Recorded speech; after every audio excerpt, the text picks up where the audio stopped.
Hello beautiful practice owner, another week, another training video. This one's a bit different. This week I want to talk to you about how hiring a housekeeper is going to increase the profitability of your practice. Interesting topic, huh? My name is Sian Burton. I work with female private practice owners who want to scale their practices to 7 figures and beyond, and do so in a way that aligns with their feminine values and gives them their life back. Now, let's get into this topic. If you've been in my world for any period of time, and my clients will absolutely attest to this, I am a massive advocate of hiring home help. If you have a growing business and multiple team in your business, then your next hire is not an admin or another therapist. Your next hire, if you don't already have this person, is a housekeeper in your home.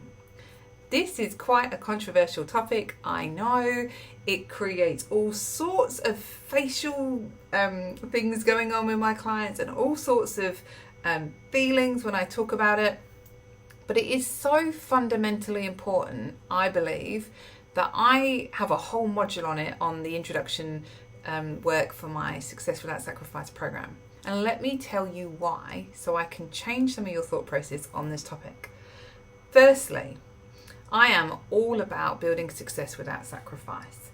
Now, one of the most sacrificial things I think we as women can do, if it's not something we enjoy, is to go home after a huge day at work in our business, or go home at the end of the week and on a Saturday morning start cleaning the toilet and sweeping the floor and folding our husband's underwear, right? All power to the women who love doing this work, and they're out there because I've employed several of them. But if you're running a business as a private practice owner, I'm going to guess that the domestic cleaning and home chores are not where your passions lie.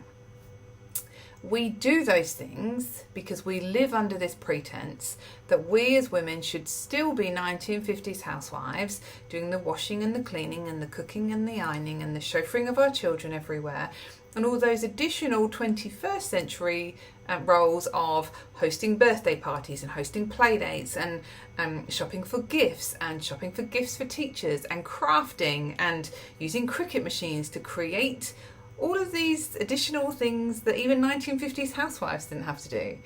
And I want you to know that it is utterly impossible to be a 1950s housewife and a 21st century successful businesswoman, and to do both of those things well. And if you are doing both of those things well, then I can absolutely guarantee that you are not spending the type of quality time with your kids that you want to be. So going back to the notion that the domestic chores are not where your passion lies, they are by far the easiest place for you to free up time and headspace and energy, most importantly, so that you can focus on your family and growing your business. I'm not one for advocating outsourcing your kids. I don't have a nanny. It's not something that I actively encourage my clients to do unless they want to, because most of the women I work with want to have that time with their kids. They just want to be able to achieve the things they want to achieve at the same time, right? So something has to give, and let that be the cleaning of your home. Now, I have had a housekeeper come into my home 3 hours a day, 5 days a week for the last almost 3 years. And the difference that has made to my mental health, my ability to grow my business, my ability to be present with my children, my ability to relax when I get home. Like, if you have a cleaner, you know that feeling when you walk in the door the day the cleaner's been and you're like, I have that every single day. And I don't want you to underestimate the power of that, right? I get home, I don't have to pick up from the mess that was left in the morning. I get to start afresh. I cook my kids dinner, I feed them, I bath them, I put them to bed, and I relax. I recharge my batteries and I come into work the next day ready to take on whatever needs to be taken on in my business. I don't come in having spent the whole evening washing and ironing and folding clothes, or spent my morning frantically trying to make lunches for my kids. Those things are all done for me. Now, that may seem very luxurious, and I promised you at the start of this video I would share with you how that will help the profitability of your practice. But it absolutely does. Every single client of mine who has embraced this fully and has had a housekeeper come in and look after their home and their washing and their ironing and their kids' lunches and their cleaning and all of those things, has doubled and sometimes even tripled the revenue and profit in their business. Now, does the housekeeper grow the business profit? No. But does the housekeeper doing 15 hours of home chores free up the time and the energy and the creativity and the space for the business owner to double and triple the size of her business? Hell yes, she does. Like, my housekeeper is pivotal to my ability to show up in my business and give my business what it needs to continue growing and scaling. If I was doing that 15 hours a week of home chores, I would be exhausted. And I would be not spending the time with my kids that I want to spend with them, which means that in the evening, if I need to finish things for work, I can, because I'm not doing all that stuff at home. On my weekends, I'm just spending time with my kids. I'm not stretching myself super thin, trying to do all the home chores and spend time with my kids and potentially do business stuff too, right? If you want more time in your business, initially you're going to have to find more time from somewhere else in order to put the systems and processes in place that create the time in your business. That time comes from getting more home help in. And for those of you who are thinking, well, I would just feel awful, like I'd feel so guilty about someone being in my home doing this stuff while I'm there or not there, let me share two things with you. Firstly, you get used to it. I now happily sit and watch a movie and lift my feet up for my housekeeper to clean underneath my feet. Now that might seem exceptionally rude, but let me share the second piece with you. My housekeeper absolutely adores cleaning our home, making it just so, looking after my family, being like our nonna, like a grandmother type figure. She adores it. She lives for it. Like, she gets so much joy out of knowing she's helping me.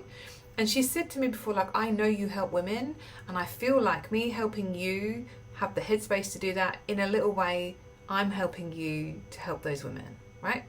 So there's that piece. The second piece is that this is a lady who's in her late 50s who had a breakdown, is a qualified kindergarten teacher but can't face going back to that role full time, but is not really able to do any other type of work because of her age. And so I have employed her in my home. We're never there when she works, really, like apart from Monday mornings. She gets to just poodle around without any stress, without any huge expectations on her, to earn the kind of money she used to earn when she was working as a kindergarten teacher, and to know that she's having an impact in our family and that we massively value her. It's exactly what she needs. And if I wasn't employing her, she would be hopping between other cleaning houses, 3 hours a week, 3 hours a week, 3 hours a week, 3 hours a week, hopping between 10 different houses. Instead, she comes to mine for 15 hours. I think she cleans 2 other homes once a week and then she's done. It gives her exactly what she needs, and she is exceptionally grateful for the opportunity that we've provided her. And that has been my experience with the other 5 people that we've had work for us over the years. So don't be held back by the belief that you're somehow belittling someone or taking advantage of them by giving them the opportunity to have this work. It's women supporting women, right? You're empowering another woman to have work. You might be empowering her to start her own business as a little cleaning company, right? But most importantly here, that the headspace and the time and the reduction in your stress levels that come from having this kind of home help make an enormous difference on your ability to grow your practice. It gives you so much more capacity to be able to look at implementing that new system, to be able to implementing a new approach to marketing, to be able to having that difficult conversation with a team member who's not pulling their weight when you're not trying to be a 1950s housewife at home and a 21st century businesswoman. So I would love to hear your thoughts on this. If you didn't get it from the video, it's something I'm really passionate about. What kind of home help do you have? What would you like to have? What are your thoughts that come up when I talk about having somebody come into your house every day? Tell me in the comments. I would love to hear what you have to say on this.